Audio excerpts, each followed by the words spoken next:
I heard the voice 3 seconds before I spilled coffee on the most important contract of my career. God, I want to bite that neck. Just once. Maybe twice. Definitely more than twice. The thing was, it wasn't my voice. And I was standing alone in the executive break room of Morrison Tech, holding a mug that was now trembling in my hands, watching coffee drip onto a $6 million acquisition agreement. My name is Elliot Hayes. I'm 23, an executive assistant to not one but two of San Francisco's most ruthless alpha CEOs, and up until 48 hours ago, I thought I was losing my mind. The voice came again, rougher this time, almost a growl. That ass. Moon help me, I want to know. Focus. Meeting in 5. Must be professional. But his scent jasmine and something sweeter. Want to bury my face in it and never come up for air. I pressed my palm against the counter, breathing through my mouth because if I didn't, I'd start screaming. The voices had started 2 days ago.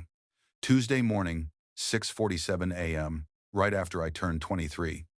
I'd been carrying files into the North Executive Office when I heard it this raw, desperate thought that didn't belong to me. Beautiful. He's so damn beautiful when he's focused like that. Want to mess up that perfect hair, I'd spun around so fast I'd nearly thrown the files across the room. No one had been there. Just me and the floor-to-ceiling windows overlooking the San Francisco skyline, morning fog rolling in from the bay. That was when I knew something was deeply, fundamentally wrong with me. Except the voices kept coming back, and they were always about me. I grabbed paper towels, dabbing uselessly at the coffee-stained contract, my hands still shaking. The medical appointment I'd made for this afternoon couldn't come fast enough. Brain tumor, early onset psychosis. Something. Anything that would explain why I was hearing a stranger's filthy thoughts in my own head. Elliot. I jumped, nearly dropping the mug. He stood in the doorway, 6 feet of controlled power in a charcoal suit that probably cost more than my rent. Dark hair swept back, sharp jawline, eyes the color of winter storms, cold, calculating, absolutely terrifying. Kai Morrison, CEO, Alpha, 28 years old and already a legend in the tech world. Also, potentially, the owner of the voice currently trying to give me a mental breakdown. Mr. Morrison, I straightened, shoving the ruined contract behind my back like that would somehow help. The Singapore investors arrive in 20 minutes. His tone was frost. Conference room. Now. He turned and walked away, his footsteps precise and controlled. No warmth, no acknowledgement that I was anything more than a particularly useful piece of office equipment, which made the voice in my head even more disturbing. He's upset. Can smell it, bitter edge to his jasmine. Want to fix it. Want to pull him close, and damn it, Kai, get yourself together. He deserves better than this desperate mess. I froze. Kai? The voice had just used his own name. My stomach dropped. No. No. That was impossible. Kai Morrison barely looked at me. In the 18 months I'd worked here, he'd never smiled, never complimented my work beyond a curt, adequate, never stayed in a room with me longer than absolutely necessary. The man could hardly tolerate my presence. But his wolf, if that voice really was his wolf, was obsessed. I grabbed the files with shaking hands and headed for the conference room, my mind spinning. Morrison Tech occupied the top 3 floors of a glass tower in the financial district. The company had been built by the Morrison twins, Kai and his brother, who I'd meet in approximately 60 seconds. Twins. Identical twins. Alpha twins who shared everything. The company, the top floor executive suite, the same cold, unreachable demeanor that made junior employees cry in the bathroom. I pushed through the conference room doors, and there he was, the other half of the Morrison empire. Asher Morrison stood by the windows, hands in his pockets, looking every inch like his brother's mirror image. Same height, same build, same devastating features. The only difference was the small scar above his left eyebrow, a childhood accident that made him identifiable. Usually, Elliot.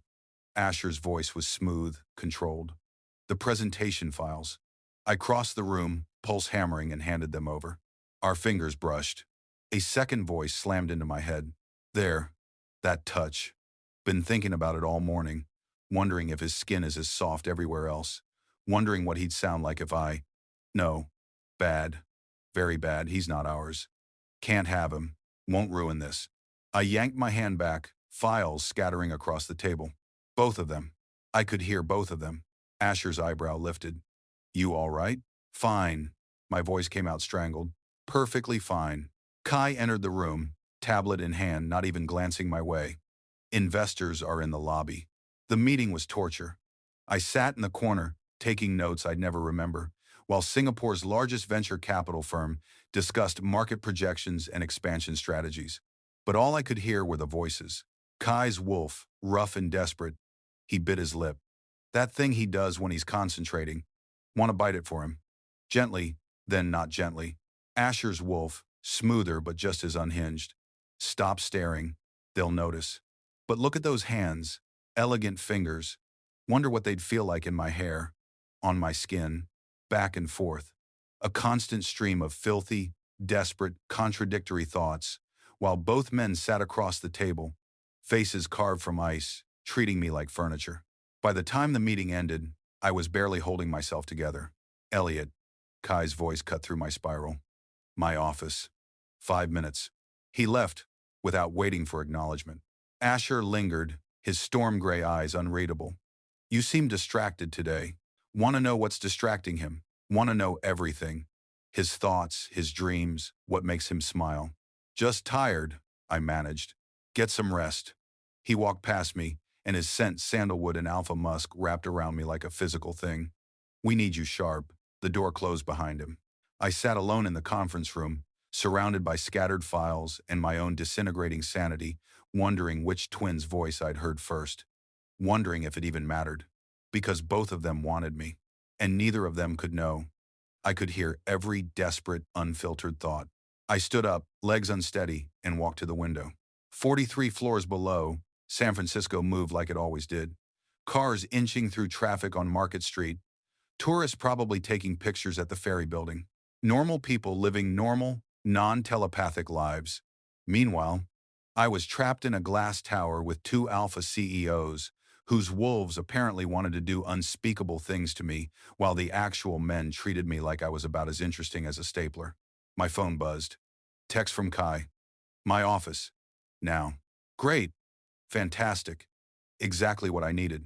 I gathered the files, took a breath that did absolutely nothing to calm my nerves, and headed for the North Executive Suite. Kai's office was all dark wood and leather, the kind of space designed to intimidate.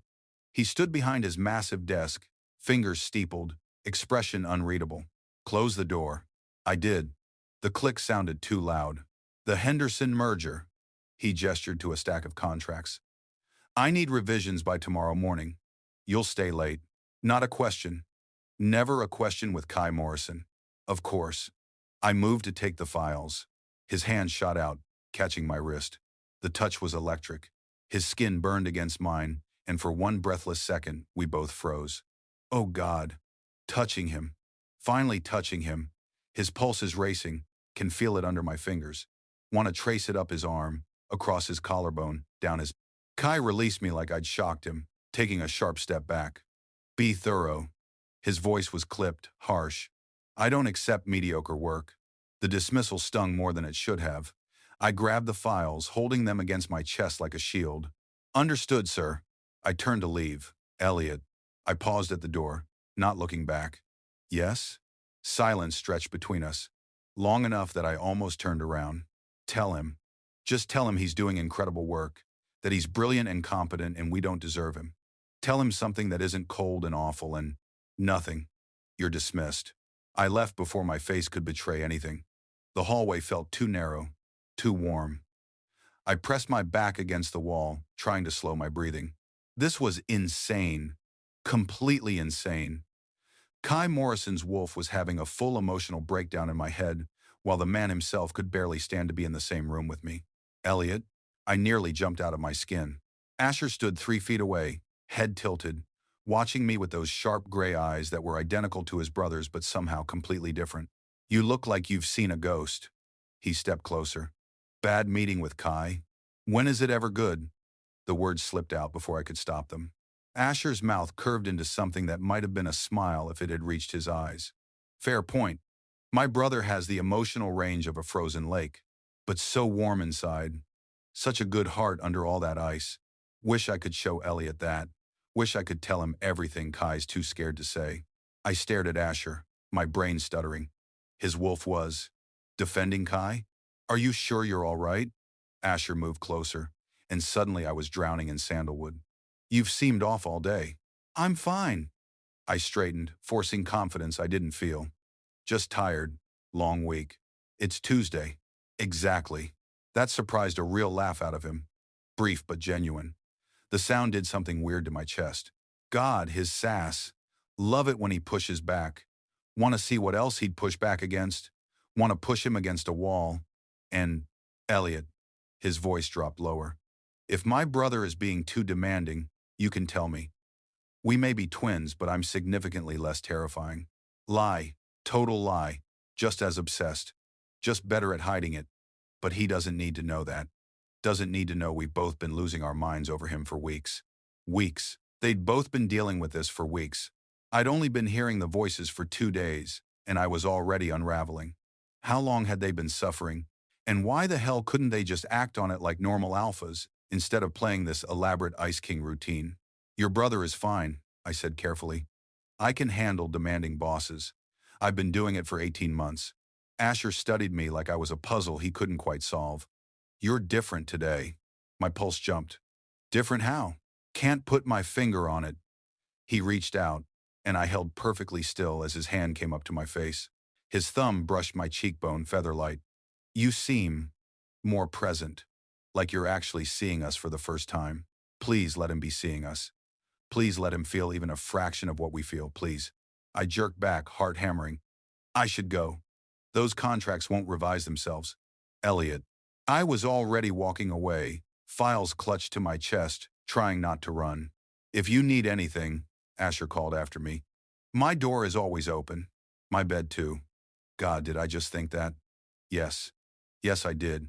And I'm not taking it back. I made it to my desk, collapsed into my chair, and dropped my head into my hands. Okay. Think, Elliot. Think rationally. Option 1.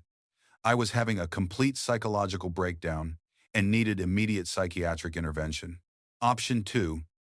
Some cosmic force had decided to torture me by letting me hear the inner thoughts of the 2 alphas I'd been professionally suppressing feelings for since my first day at Morrison Tech. Both options were terrible, but option 2 meant that Kai and Asher Morrison, the coldest, most untouchable men in San Francisco's tech scene, were secretly obsessed with me. They're wolves anyway. The men themselves clearly wanted nothing to do with me beyond my administrative skills, which brought me to option 3. Ignore it. Bury it. Pretend I couldn't hear anything and survive until I figured out how to make it stop. My phone buzzed. Text from Asher. Forgot to mention, we have a late investor dinner tonight, 7 p.m. Wear something nice. Before I could respond, another text came through. From Kai. You're accompanying us. Non-negotiable. I stared at both messages, dread pooling in my stomach. 3 hours. I had 3 hours to figure out how to sit through dinner with both Morrison twins while their wolves mentally undressed me. This was going to be a disaster. Can't wait to see him in formal clothes, Kai's wolf purred. Wonder if he'll wear that blue shirt that makes his eyes impossible to look away from, Asher's wolf added hopefully. I dropped my phone on the desk and seriously considered faking a medical emergency. Instead, I pulled up my email and started typing a perfectly professional response to both of them. Understood. I'll be ready at 7. Send. My finger hovered over the phone. I could call my best friend Marcus, tell him everything, except Marcus would either laugh himself sick or drive me straight to the emergency room, and neither option felt particularly helpful right now. The contracts sat in front of me, mocking my existence. I opened the first one, determined to focus on something that wasn't the rapidly deteriorating state of my mental health. Section 4, subsection B, acquisition terms and... He's frowning. That little crease between his eyebrows. Want to smooth it away with my thumb. My pen stopped moving. Bet he hasn't eaten lunch. Always forgets when he's working. Should bring him something. Maybe that sandwich place he likes on 3rd Street. I gripped the pen harder, trying to concentrate on merger clauses. No. Bad idea. He'll think we're being weird. Have to maintain distance. Professional distance. Even though every instinct is screaming to take care of him. Oh my God, I muttered under my breath. Can you two have an existential crisis quietly? The voices stopped. Complete silence. I blinked, looking around my desk like the source of the thoughts might suddenly materialize. Nothing. Just the usual office sounds. Keyboards clicking. Someone's phone ringing down the hall. The HVAC system humming. Had they heard me? No. Impossible. I was hearing them, not the other way around. That would be completely... Did he just say something? My blood went cold. Sounded like his voice. But he's all the way at his desk. I'm in my office. Must be imagining things. Okay. Okay. They definitely couldn't hear me. Kai's wolf just thought he'd imagined it, which meant I could still think freely without them knowing I was eavesdropping on their entire psychological breakdown. Small mercies. I forced my attention back to the contracts. Read 3 sentences. Retain none of them. A shadow fell across my desk. You haven't moved in 10 minutes. I looked up. Asher stood there, holding 2 cups of coffee and wearing an expression that was probably meant to be casual but looked more like calculated concern. Just thinking, I said. Dangerously. He set 1 cup in front of me. Black, 1 sugar. The way you like it. I stared at the coffee, then at him. How do you know how I take my coffee? Something flickered across his face. I pay attention. Understatement. Could write a dissertation on every little detail about him. The way he taps his pen when he's thinking. How he always reads contracts from bottom to top. The fact that he takes his coffee differently depending on stress levels. Black and 1 sugar on normal days. Extra shot and 2 sugars when he's overwhelmed. He'd been watching me. Actually, watching me. For how long? Thank you, I managed, wrapping my hands around the cup even though I didn't trust myself to drink it without spilling. Asher didn't leave. He leaned against my desk, arms crossed, studying me with that intense focus that probably made investors sign whatever he put in front of them. You're really off today, he said quietly. And before you say you're fine, I've known you for 18 months. You're not fine. Maybe I'm just tired of being told I'm off. The words came out sharper than intended. His eyebrows rose. There it is. There what is? That fire. A real smile ghosted across his face. You've been too careful around us lately. Too professional. I was starting to think we'd completely beaten the personality out of you. Love it when he bites back. Want to see more of it. Want him to feel safe enough to be completely himself around us. Your brother would probably prefer I stay beaten down, I said before I could stop myself. Asher's expression shifted, something darker moving behind his eyes. Kai is complicated. Kai is an asshole. The words hung in the air between us. I waited for Asher to defend his twin, to tell me I was out of line, to remind me that I was just an assistant and they were the CEOs and I should remember my place. Instead, he laughed. Actually laughed. Head tilted back, the sound genuine and surprised. God, I want to kiss him. Right here. Right now. Consequences be damned. You're not wrong, Asher said, still grinning. Kai has the emotional intelligence of a brick wall, but he's not. He paused, choosing words carefully. He's not what he seems. Neither are you. The words slipped out without permission. Asher went very still. What do you mean? I couldn't exactly say I can hear your wolf having a complete meltdown about wanting to do highly unprofessional things to me, so I went with, you both act like ice, but there's something else underneath. I just can't figure out what. He sees us. Actually sees us. How? How does he see what everyone else misses? Maybe you're more perceptive than we gave you credit for. Asher's voice dropped lower, and suddenly the air between us felt charged. Maybe we've been underestimating you. He pushed off my desk, but not before his hand brushed mine. Deliberate, intentional. The touch burned. Just once. Want to touch him properly just once. See if he'd lean into it or pull away. Dinner tonight, Asher said. Wear the blue shirt, the one you wore to the Seattle conference. He walked away before I could ask how the hell he remembered what I wore to a conference 3 months ago. I sat there, coffee cooling in my hands, trying to process what just happened. They weren't just attracted to me. They were paying attention. Real attention. The kind that noticed coffee preferences and wardrobe choices and whether I was having a bad day, which made their cold professional treatment even more confusing. Unless they were fighting it. Fighting the attraction, the bond, whatever cosmic joke was making their wolves obsessed with me. But why? My phone buzzed. Text from Kai. Conference call in 10. My office. No, please. No context. Just a command. I grabbed my tablet and headed for his office, stomach tight with something that wasn't quite dread and wasn't quite anticipation. Kai was on the phone when I entered, speaking rapid Mandarin to someone about manufacturing delays. He pointed at the chair across from his desk without looking at me. I sat, waited, tried very hard not to notice how good he looked with his sleeves rolled up, forearms on display, that little furrow between his brows when he was focused. He's here, in my space, can smell him. Jasmine and vanilla and something uniquely him. Want to cancel this call, want to hang up and tell him everything. Kai's jaw tightened, his free hand curled into a fist on the desk. No, bad. He deserves someone better. Someone who isn't broken and cold and fundamentally incapable of giving him what he needs. My chest constricted. Kai thought he wasn't good enough for me. Both of them did. That was the problem. They thought they weren't good enough. These two brilliant, devastating alphas who could have anyone they wanted thought they weren't worthy of me. The realization sat heavy in my chest, equal parts heartbreaking and infuriating. Kai ended the call, switched to English without missing a beat. The Singapore deal, they're requesting additional terms. I opened my tablet, pulling up the relevant files, trying to focus on work instead of the war happening inside his head. He's so close. Just across the desk. Could reach out and touch him. Could tell him the truth. Could. Elliot. I looked up. Kai's expression was carved ice, but his eyes burned. Are you listening? Additional terms, I repeated. What specifically? Intellectual property clauses. They want broader access to our development pipeline. He slid a document across the desk. Your thoughts? I blinked. He was asking my opinion. Kai Morrison never asked for opinions. He gave orders and expected compliance. That's a terrible idea, I said flatly. Give them that access, and they'll reverse engineer everything we're building. We'd be handing them our competitive advantage. Smart. So damn smart. Knew he'd see the problem immediately. This is why we need him. Why I need. Kai's mouth almost curved. Almost. Elaborate.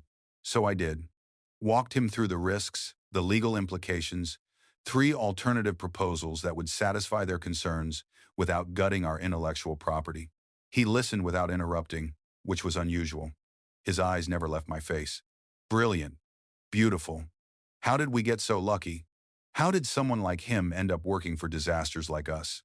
Send them proposal 2, Kai said when I finished, and copy Asher.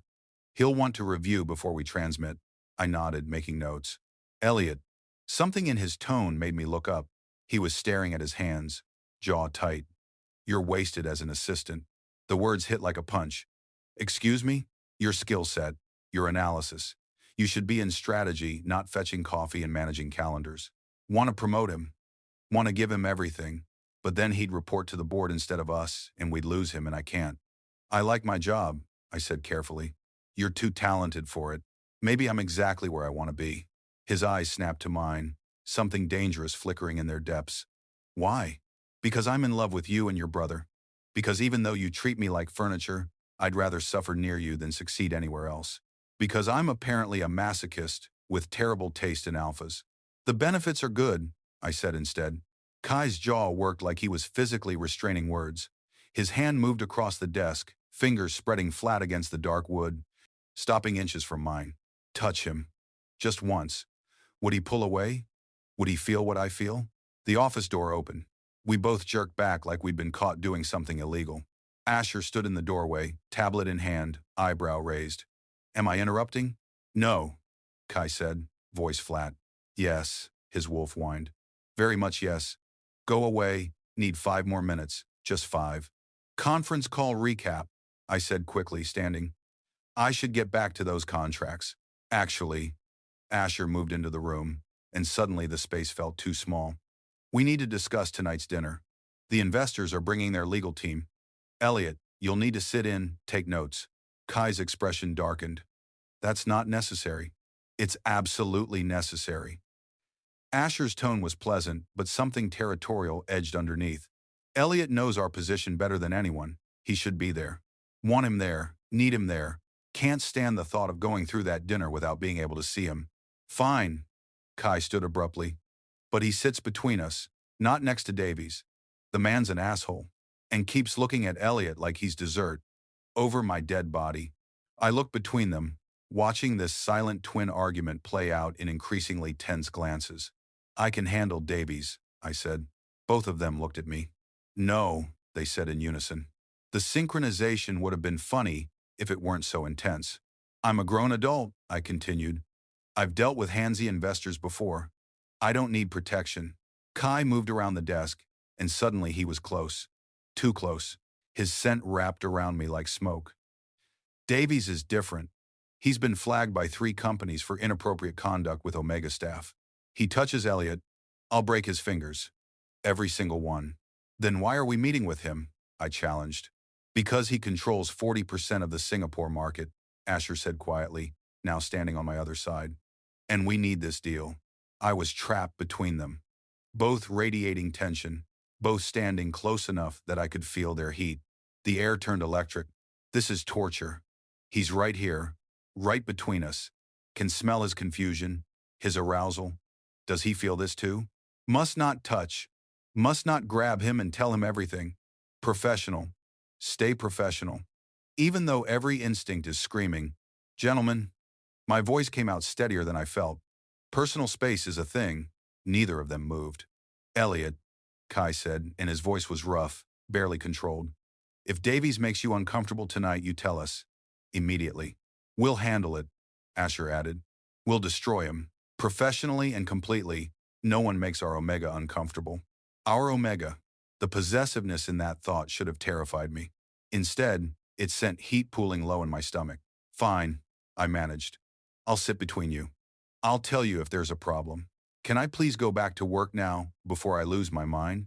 Too honest. Way too honest. Asher's eyes sharpened. Lose your mind how? Figure of speech. I stepped sideways, breaking free from their gravitational pull. I'll have the contract revisions done by 6. That gives me an hour to change before dinner. I made it to the door before Kai spoke again. Elliot. I paused, not turning around. Wear the blue shirt. My hand tightened on the doorframe. Asher already mentioned it. Good. Kai's voice was quiet. You look good in blue. Understatement. He looks devastating in blue.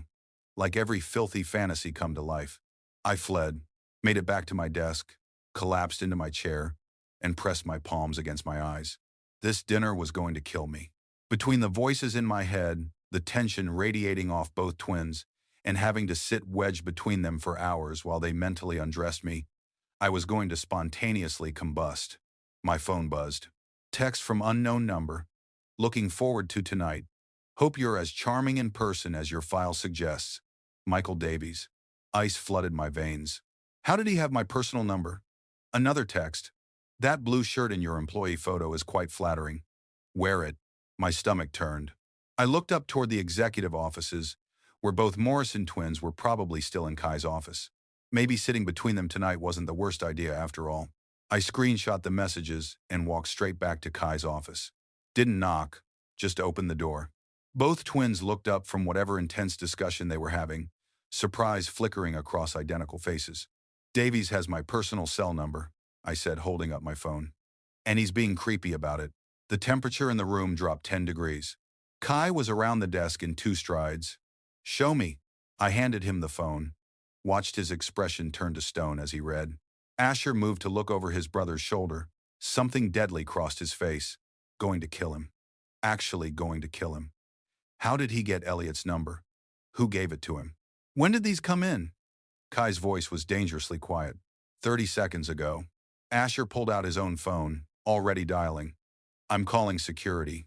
We need to know how he accessed employee files. He's scared, can smell it. Fear and anger.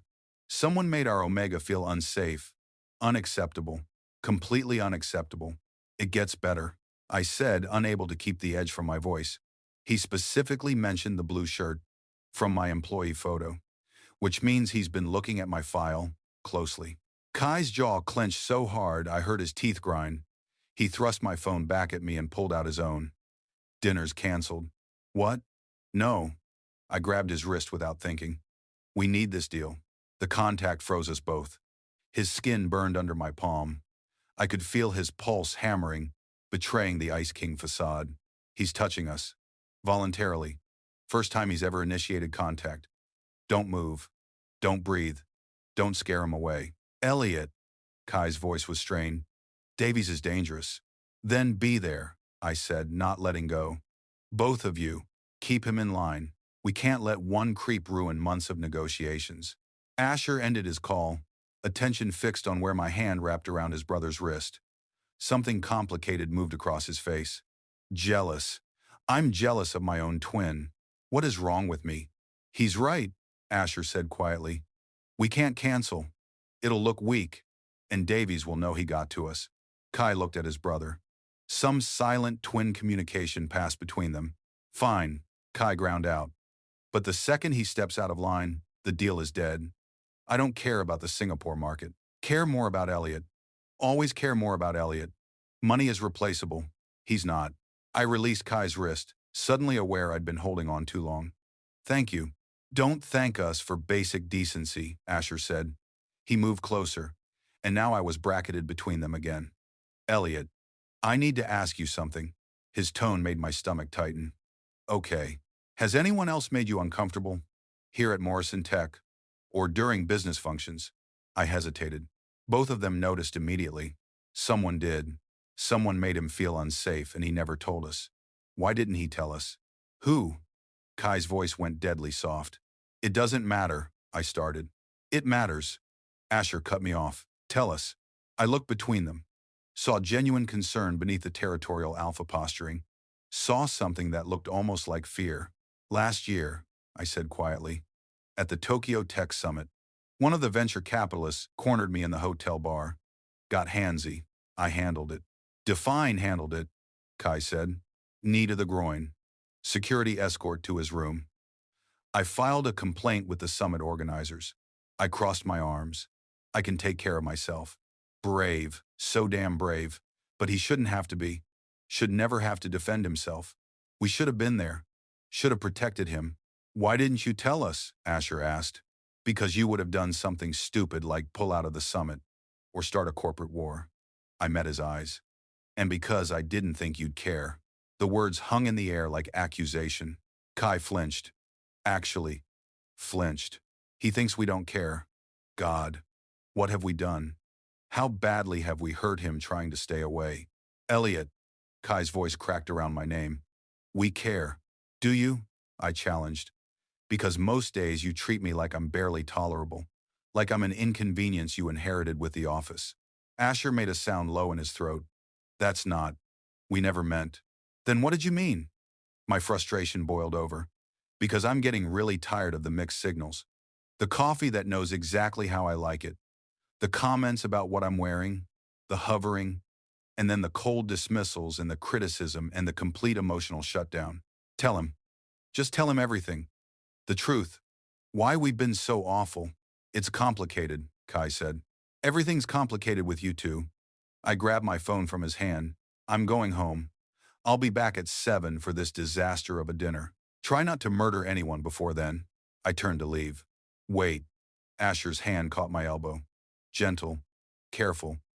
There's something you should know. About us. About why we've been. Asher. Kai's voice held warning. No. Asher's grip tightened slightly. He deserves to know. I looked between them, heart hammering. Know what? The twins exchanged another loaded glance. Some argument happening in silence. Finally, Asher spoke. We had a brother, younger, Omega. Had, past tense. My stomach dropped. This is going to hurt. Telling him is going to hurt. But he needs to understand. His name was Ethan, Asher continued, voice carefully controlled. He died 3 years ago. During a business trip to Hong Kong, there was an incident with a client, an alpha, who didn't understand the meaning of no. The room went very still. We weren't there, Kai said, each word precise and painful. We were in meetings, thought he was safe at the hotel. By the time we found out something was wrong, he didn't finish. Didn't need to. Our fault. Should have been there. Should have protected him. Failed him. Can't fail again. Won't fail Elliot. That's why you're so protective, I said softly. That's why we're disasters, Asher corrected. We swore we'd never let anyone else get hurt on our watch, especially not another Omega in our employ. So we kept distance, stayed cold. Thought if we didn't get attached, if we kept everything professional, you'd be safer. But we were already attached, already in love, and staying away just hurt everyone. The confession settled between us like broken glass. I'm not Ethan, I said quietly. We know. Kai's eyes burned into mine. But we can't lose someone else. Can't survive it. So you pushed me away. So we tried to push you away, Asher corrected. Didn't work. You're stubborn. Despite everything, I almost smiled. Runs in the family. Love him. God. We love him so much it's terrifying. My phone buzzed. Another text from Davies. See you tonight, beautiful. The word made my skin crawl. Kai saw my expression, plucked the phone from my hand, and typed something back. What did you say? I asked. That any further communication should go through official channels, and that harassment of Morrison Tech employees will result in immediate termination of all business relationships. He handed the phone back, plus a few legal threats. And if he so much as looks at Elliot wrong tonight, I'm breaking his nose. Our lawyer is going to love you, I muttered. Our lawyer is used to us, Asher said. He still hadn't let go of my elbow. Elliot, about tonight. Stay close to us, please. The please surprised me. I will, I promised. Good.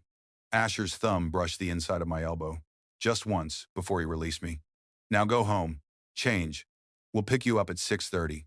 I can meet you at the restaurant. No. Kai moved closer, and suddenly I was trapped between them again. This time it felt less like an accident. We pick you up. Together.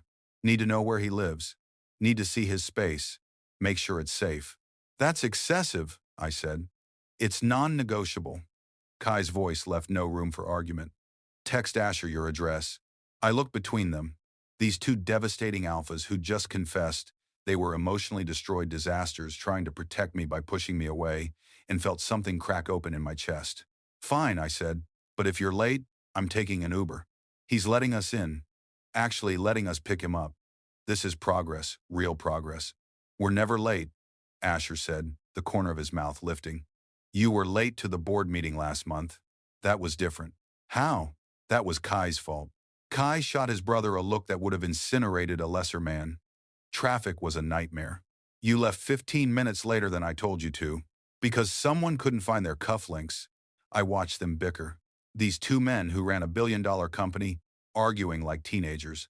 Something warm unfurled in my chest. I'm leaving before you two kill each other, I announced. 6:30, don't be late. I made it 3 steps before Kai called out. Elliot, I turned. His expression was serious, vulnerable in a way I'd never seen. Thank you for telling us about Tokyo and for trusting us tonight. Please keep trusting us. Please give us a chance to do better, to be better. Don't make me regret it, I said softly. We won't. Asher's voice held a promise. Not again. I left before the emotion in the room could drown me. The elevator ride down felt surreal. 43 floors of wondering what the hell just happened. They'd told me about Ethan, opened up about their trauma, admitted they'd been pushing me away on purpose. And their wolves were in love with me, both of them. Which brought me to the really complicated question. What did the actual men feel? The wolves were clear. Obsessed, possessive, completely unhinged about me. But Kai and Asher themselves, they cared, protected, maybe even wanted me. But love? My phone buzzed as I hit the lobby. Text from Asher. Address? I typed out my apartment building in Soma, hit send, and immediately got a response. Asher. That's a 15-minute drive from the office. You walk? Me, sometimes. Usually take the streetcar. Asher. Alone? Me. No. With my imaginary security detail. Asher. Smartass. Me. You have no idea. 3 dots appeared, disappeared, appeared again. Asher. Actually, I think I'm starting to. My heart did something stupid in my chest. Another text, this time from Kai. Wear comfortable shoes. The restaurant has terrible flooring. I stared at the message. Kai Morrison, Ice King CEO, was worried about my feet. Me. Noted. Any other fashion advice? Kai, the blue shirt. And don't let Asher talk you into a tie. He has terrible taste. I was grinning like an idiot in the middle of the lobby. Me. I'll take that under advisement. The streetcar ride home passed in a blur. I kept replaying the conversation. The way Kai had flinched when I said I didn't think they cared. The careful way Asher had told me about Ethan, the promise in both their voices. We won't make you regret it. Not again. My apartment was small, a studio in an old building with decent light and rent that ate half my paycheck. I dropped my bag, stared at my closet, and had a mild crisis about the blue shirt. They'd both mentioned it multiple times, which meant they'd both been thinking about it, which meant I was absolutely wearing it. I showered, changed, and was attempting to do something with my hair when my phone rang. Unknown number. Every instinct screamed not to answer. I answered anyway. Hello? Elliot Hayes. Davy's voice oozed through the speaker. I hope I'm not catching you at a bad time. My jaw clenched. Mr. Davies, I thought we established that all communication should go through official channels. Did we? I must have missed that memo. He laughed, the sound making my skin crawl. I just wanted to confirm you'd be joining us tonight. I've been looking forward to meeting you properly. I'll be there in a professional capacity. I kept my voice cold. Taking notes for Morrison Tech. Of course. Professional. The way he said it made the words sound obscene. That blue shirt in your photo really is something. I do hope you're wearing it tonight. My stomach turned. Mr. Davies, this conversation is inappropriate. Is it? I'm simply complimenting your fashion sense. His tone shifted harder. Unless you're one of those sensitive omegas who can't handle a little attention. That would be disappointing. Goodbye, Mr. Davies. I hung up before he could respond, hands shaking with rage. My phone immediately buzzed. Text from Kai. Did Davies just call you? How did he know? Me. Yes. How did you? Kai. We're having your number monitored after those texts. What did he say? I stared at the message. They were monitoring my phone. Should have felt invasive. Instead, I felt safer. Me. More creepy comments. I handled it. Kai. We're picking you up early. 15 minutes. Me. That's not 6:30. Kai. Plans changed. Be ready. The call ended before I could argue. 5 minutes later, my buzzer rang. I grabbed my jacket, checked that I looked presentable, and headed down. A black town car idled at the curb. Asher leaned against it, looking unfairly good in a dark suit. Hair slightly mussed like he'd been running his hands through it. He straightened when he saw me, and something heated flashed in his eyes. Gorgeous. He's absolutely gorgeous. That shirt should be illegal. You're early, I said. Davies is escalating. Asher opened the back door. We're not taking chances. Kai was already in the car, tablet in hand, expression murderous. I slid in, and Asher followed, effectively trapping me between them. The door closed. The space suddenly felt very small. Change of plans, Kai said without looking up from his tablet. We're not going to the restaurant. My heart jumped. What? The dinner is canceled. He finally met my eyes. Davies is dangerous. We're not putting you in a room with him. Over my dead body, he threatened our Omega. The deal can go to hell. But the Singapore market is worthless compared to your safety, Asher finished quietly. The car pulled into traffic, and I realized we were heading toward the Bay Bridge, not downtown. Where are we going? I asked. The twins exchanged a look. Our place, Kai said. We need to talk. Actually talk. No office. No interruptions. Just us. My pulse hammered against my throat. Your place. Yes, Kai set his tablet down, finally giving me his full attention. Unless you're uncomfortable with that, I'm trapped in a car between two alphas who just canceled a major business deal and kidnapped me. I kept my voice light despite my racing heart. Uncomfortable is relative. Asher's mouth twitched. We didn't kidnap you. We rescued you from a predatory asshole. Semantics. He's deflecting. Scared but trying not to show it. Brave. So damn brave. Want to tell him he's safe with us. Always safe. Elliot. Kai shifted toward me, and the movement brought him close enough that I could feel his heat. We need to tell you something, and we can't do it at the office where anyone could overhear. My stomach tightened. That sounds ominous. It's not. Asher's hand rested on the seat between us, close enough to touch, but not quite. It's just honest. Probably should have been honest months ago. Years ago. Should have been honest from the first moment we realized. The car crossed the bridge, city lights reflecting off the dark water below. I watched them blur past, trying to calm my breathing. Okay, I said finally. Talk. Honestly, neither of them spoke immediately. The silence stretched, heavy with things unsaid. Then Kai broke it. Do you know what twin bonds are? In alpha genetics? I frowned. The biological connection between alpha twins, shared instincts, heightened pack dynamics. It's rare, very rare. Asher's voice was careful. Less than 1% of alpha births. And it comes with complications, like sharing everything, including feelings, including attraction to the same omega. My breath caught. You share a bond. We do. Kai's hands flexed on his knees. Which means when one of us feels something strongly, the other feels echoes of it. Emotions, instincts, desires. The implication hit me like a freight train. Both of you, I said slowly. You both. Want you, Asher finished quietly. Have wanted you since the day you reorganized Kai's entire filing system and told him his color-coding method was objectively terrible. That was 18 months ago. We know. Kai's voice was rough. 18 months of trying to stay professional, to not cross lines, to protect you from this mess, from us, from wanting the same person, from having to choose. I turned to look at Kai, then Asher.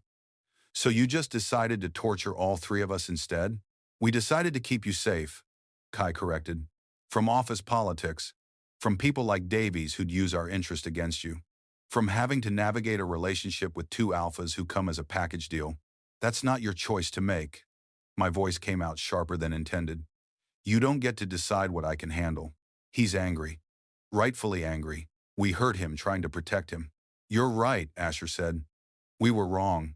We thought distance would make it easier. Instead, it just made everything worse. The car pulled off the highway into Sausalito, winding up into the hills. Expensive houses perched on cliffs, overlooking the bay. Our wolves knew, Kai continued. They knew you were ours the second you turned 23 and your scent matured. But we couldn't. We wouldn't act on it without being sure you felt the same way, without knowing if you could handle what we are, what we need, what we want, which is everything, all of him. And what are you? I challenged. Broken. The word came from Asher, raw and honest. Two alphas who lost their brother and spent 3 years terrified of caring about anyone else. Who built walls so high we forgot how to let people in. Until you. Kai's eyes burned into mine. You got under every defense. Made us feel things we swore we'd never feel again. And it terrified us. The car stopped. I looked out to see a modern house of glass and steel, lit from within, cantilevered over the cliff edge. This is home, Asher said quietly. Our den. No one else comes here. Just us. And now him. Finally him. The driver opened the door. I stepped out into cool evening air, the scent of eucalyptus and ocean mixing. The house was beautiful. Floor-to-ceiling windows, open concept, furniture that screamed expensive minimalism. But it felt lived in. Books scattered on tables. A forgotten coffee mug. 2 pairs of running shoes by the door. Nice place, I said, because I needed to say something and my brain was short-circuiting. It was Ethan's, Kai said behind me. He designed it. We couldn't sell it. The grief in his voice made my chest ache. Asher moved to the kitchen, pulling out wine glasses. Drink? I need one, I admitted. He poured 3 glasses of red, handed one to me, one to Kai. We stood in the vast living room, city lights twinkling across the bay, the weight of everything unsaid pressing down. So, I took a sip, letting the wine steady me. You both want me. Your wolves are obsessed with me. And you've been pushing me away for months because you're scared. Essentially, Kai said. That's the most emotionally constipated thing I've ever heard. Asher choked on his wine. Excuse me? You heard me. I set my glass down with enough force to make them both flinch. You both spent 18 months making me feel inadequate and replaceable because you were too scared to admit you had feelings? Do you know how many times I went home thinking I was failing? That I wasn't good enough? We made him doubt himself. God, we're monsters. That was never, Kai started. It doesn't matter what it was. My voice cracked despite my best efforts. It matters what it felt like, and it felt like you couldn't stand me. Elliot, Asher moved closer, and I stepped back. No, you don't get to do that. You don't get to trauma dump about your dead brother and expect me to just forgive months of emotional whiplash. My hands were shaking. I have spent 2 days hearing your wolves' thoughts. Every desperate, filthy, devoted thought. And you know what the worst part is? They waited, both looking wrecked. I wanted it to be real. I wanted you to actually feel that way. But all I got was cold dismissals and criticism, and the constant feeling that I was one mistake away from being fired. He's right. We destroyed him trying to protect him. What have we done? We were wrong, Kai said, and his voice broke on the words. Completely, catastrophically wrong. And I don't know how to fix it. Maybe you can't. I grabbed my jacket. Maybe some things are too broken. I headed for the door. Wait. Asher caught my wrist. Please, just wait. Why? I turned, and I knew my eyes were wet. Give me one good reason why I should stay. Because we love you. The words came from Kai, raw and desperate. Both of us, not just our wolves. Us.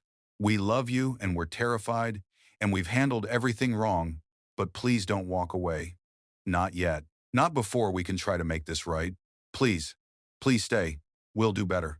Be better. Anything, everything. I looked between them, these two devastated alphas who'd just shattered every wall they'd built, and felt something crack inside my chest. You love me. Yes. Asher's hand tightened on my wrist. Desperately, inconveniently, completely. For how long? 18 months, Kai admitted. Since the filing system incident. Despite everything, I almost laughed. You fell in love with me because I fixed your terrible organizational method? We fell in love with you because you weren't afraid of us, Asher corrected. Because you pushed back. Because you made us feel human again. The silence that followed was different. Heavier. Charged with possibility. I can hear your wolves, I said quietly. They both went very still. What? Kai breathed. Since I turned 23, I've been hearing both of them. Every thought, every filthy, desperate, devoted thought. I met his eyes. I know exactly how they feel. What I don't know is if you actually want this, or if you're just trying to appease your biology. He can hear us. He's been hearing us this whole time. Oh God. That's... Asher's voice was strangled. You've heard everything? Everything. Then you know, Kai said, moving closer, that what we feel is real. Not biology. Not instinct. Choice. We choose you, Elliot. Both of us. If you'll have us. My heart hammered against my ribs. This is insane. Completely, Asher agreed. You're both disasters. Exceptional disasters, Kai corrected, the ghost of a smile on his face. And you really think this could work? Both of you and me? We know it can. Asher's thumb brushed the inside of my wrist. If you want it to. I looked between them, these two impossible alphas who just offered me everything and made a choice. I want to try. The words hung in the air between us, fragile and terrifying. Kai's eyes darkened. Say that again. I want to try. My voice was steadier this time. But I have conditions. Conditions. He has conditions. That's fair. That's more than fair. We'll agree to anything. Name them, Asher said immediately. I pulled my wrist free from his grip, needing space to think clearly. First, no more cold treatment at the office. I can't handle the whiplash. Either we're doing this or we're not. We're doing this, Kai said firmly. No more Ice King routine. I promise. Finally get to show him how we really feel. No more hiding. Second, you tell me which one of you I heard first. The voice that started all of this. The twins exchanged a look. Does it matter? Asher asked carefully. Yes. Because I need to know if you're doing this because you both genuinely want me, or if one of you is just following the other's lead through your bond. Kai moved closer, and I let him. It was me. My wolf recognized you first. But Asher felt it within hours. The bond doesn't work like that, Elliot. It doesn't force feelings. It amplifies what's already there. We both chose you independently. The bond just made us aware we'd chosen the same person. How does that even work? I asked. Sharing someone? We don't know yet, Asher admitted. There's no manual for this. Twin alphas courting the same omega is rare enough that most of the research is just speculation. Courting. The old-fashioned word made something flutter in my chest. Is that what we're calling this? Would you prefer something else? Kai's mouth almost curved. Almost. I'd prefer honesty. And maybe some actual romance instead of stalking my coffee preferences and monitoring my phone. He's not wrong. We have been slightly creepy.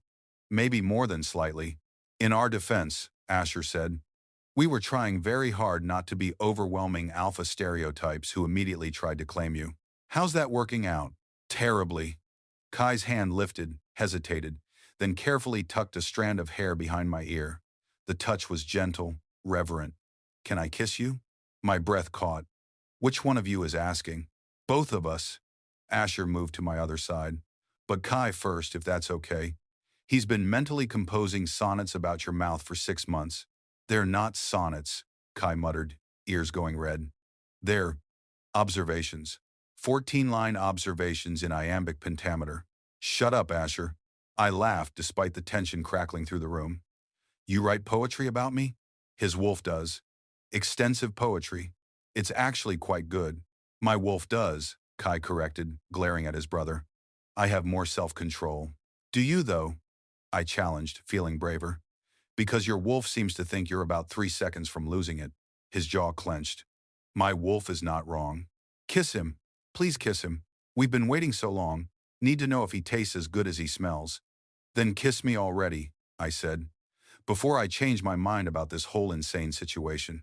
Kai's hand cupped my jaw, thumb tracing my cheekbone. His eyes searched mine, looking for permission, for certainty. I leaned in first. The kiss was soft, tentative, like he was afraid I'd break. His lips were warm, careful, tasting like wine and something darker. My hands found his shirt, gripping the expensive fabric, and I felt him shudder. Perfect. He's perfect. Everything we imagined, and more. When we broke apart, I was breathing hard. Kai's forehead rested against mine, his control visibly fracturing.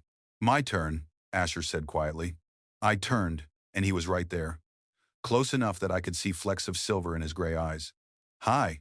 Hi. His smile was soft, genuine. Still sure about this? Ask me again in 5 minutes. He kissed me differently than Kai.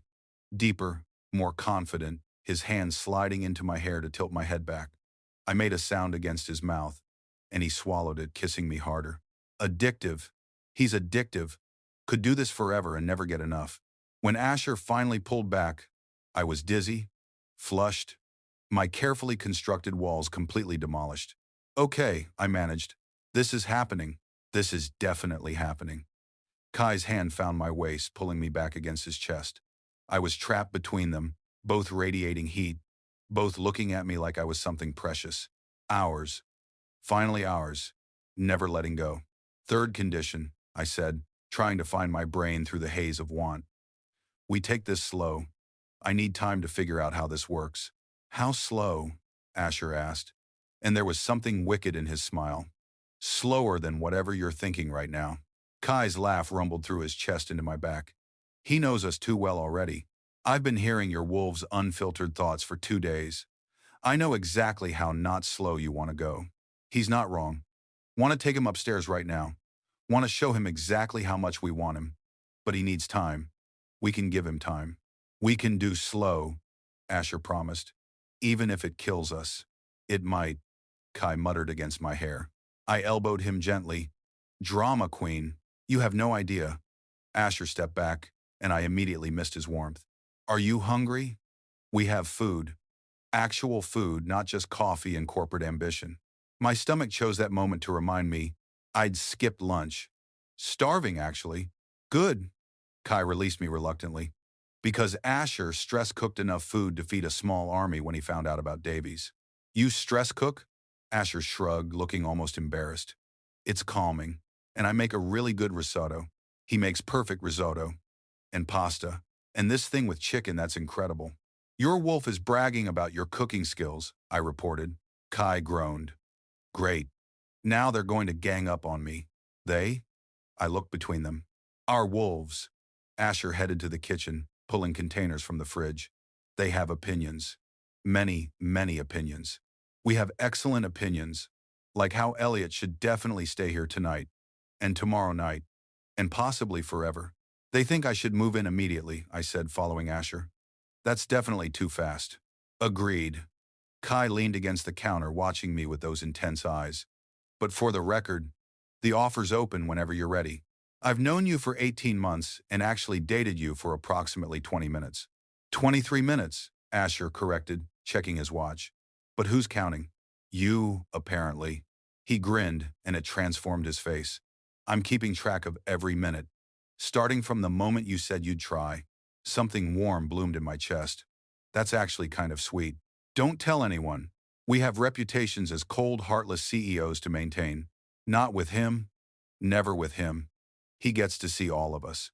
I watched Asher move around the kitchen with practiced ease, Kai gravitating closer until his arm brushed mine, and thought about how drastically my life had changed in 2 days. 48 hours ago, I thought I was losing my mind. Now I was standing in a clifftop house with two alpha twins who just confessed they loved me, trying to figure out if I was brave enough to love them back. Elliot, Kai said quietly. What are you thinking? I looked up at him. At the vulnerability in his eyes, the fear that I'd still walk away. I'm thinking, I said honestly, that this is the scariest thing I've ever done. Is that bad? I don't know yet. I turned to face him fully. Ask me again after the risotto. His laugh was surprised, genuine, the sound warming something deep in my chest. Fair enough. He caught my hand, threading our fingers together. But for what it's worth, this is the scariest thing we've ever done too. And the best. Even if he breaks our hearts, having this moment with him is worth it. Your wolf is being dramatic, I said. My wolf is being honest. Kai lifted our joined hands, pressed a kiss to my knuckles. We're all terrified, but we're here anyway. Asher appeared with 3 plates of the most incredible-looking risotto I'd ever seen. Food first, existential terror second. That's my motto. That's a terrible motto, I said, accepting a plate. And yet, here we are. Here we were indeed, in a house that used to belong to a brother they'd lost, with 2 alphas who'd spent 18 months pushing me away because they were too broken to pull me close, making a choice that could either heal all 3 of us or shatter us completely. I took a bite of risotto. It was perfect. Just like this moment. Just like them. This is really good, I said around another bite. Asher's smile went soft. Wait until you try the dessert. There's dessert? Chocolate lava cake. Made from scratch.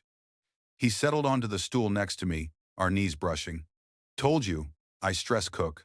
Kai took the seat on my other side, effectively bracketing me between them again. This time it didn't feel like a trap. It felt like safety. This is right. The 3 of us here. Finally right. We ate in comfortable silence, the tension from earlier dissolving into something warmer. Through the windows, the city sparkled across the bay, but I was more focused on the 2 men beside me, the way Kai's shoulders had finally relaxed, the quiet contentment radiating from Asher. Can I ask you something? I set my fork down, turning to look at Kai. Anything. Why Morrison Tech?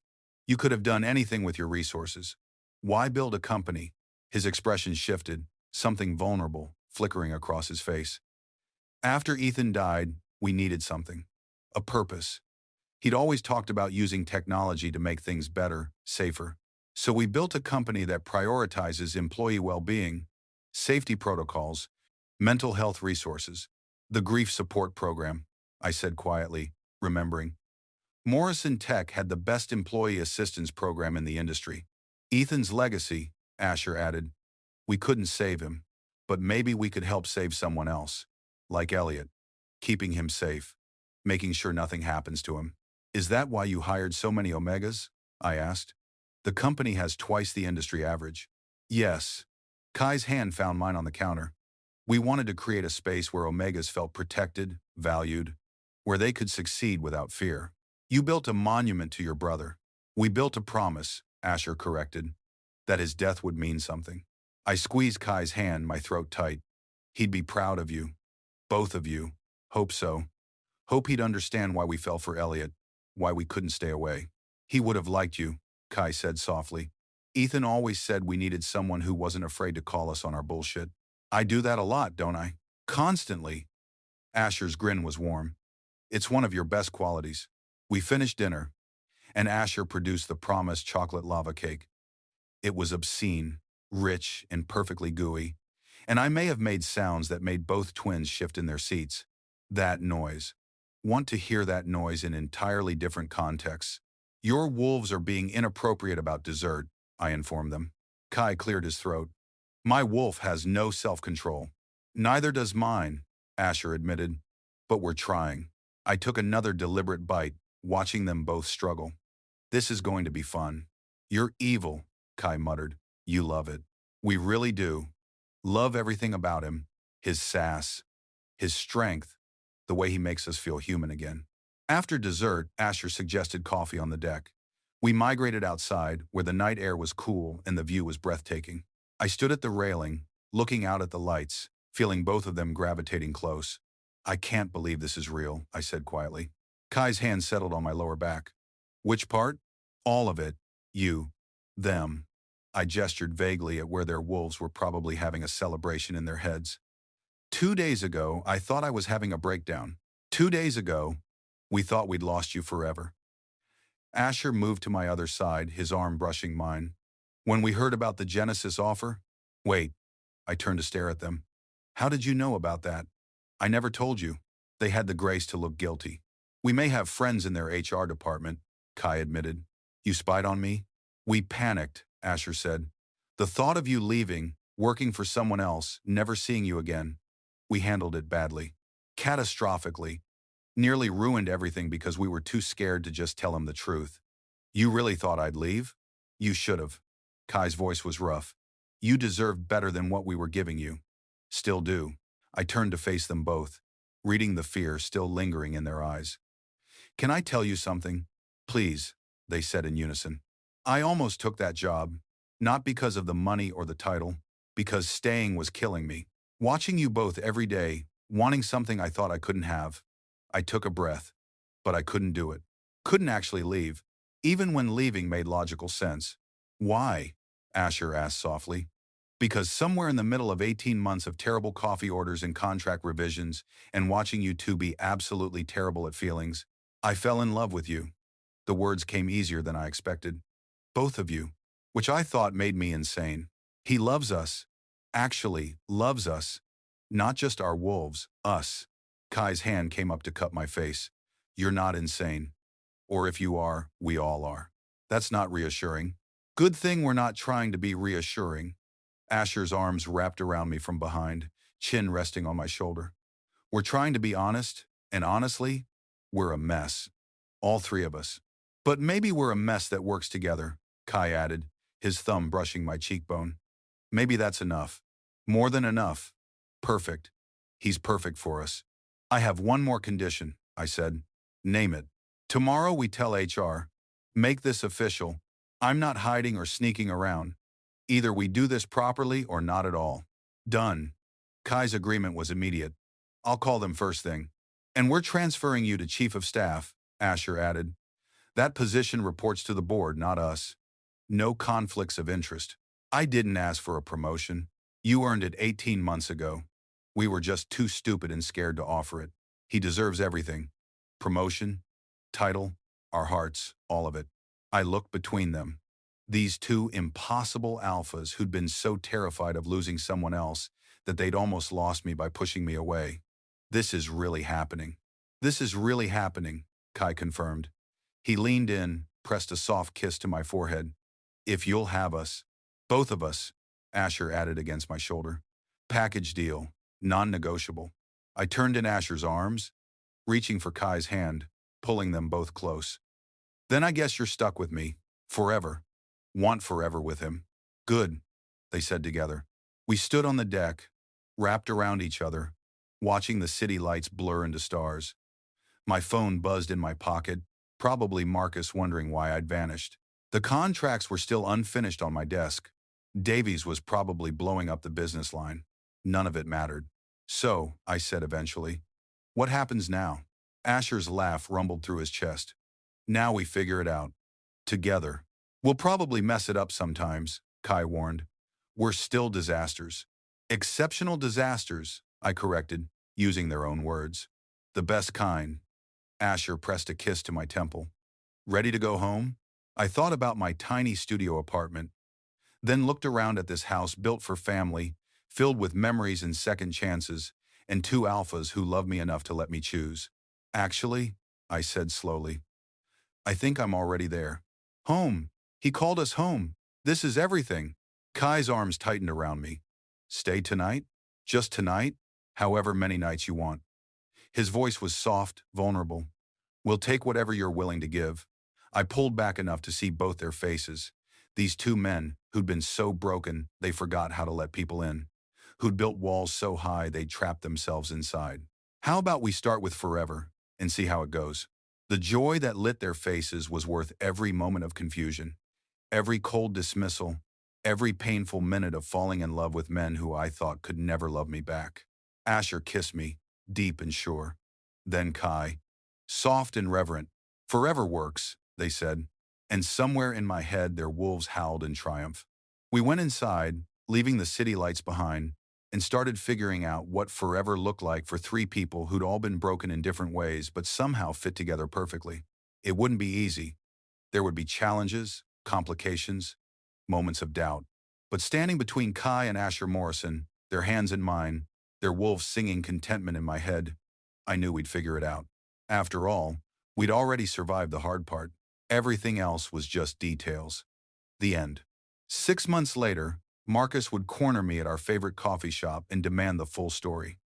I'd tell him about the voices, the confession, the chocolate lava cake that changed everything. He'd call me insane. I'd agree.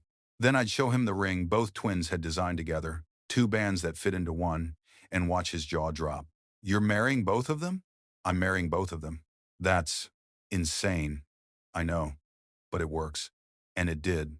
Against all logic, against every reasonable expectation, it worked. The Morrison twins and their sassy Omega assistant turned chief of staff turned mate. Best decision I ever made. Even if their wolves still wouldn't shut up about my risks. Thank you for listening. If you enjoyed this story, tell us your thoughts in the comments. We'd love to hear from you. And don't forget to subscribe and click the notification bell so you never miss an upload. Until next time, keep daydreaming in BL.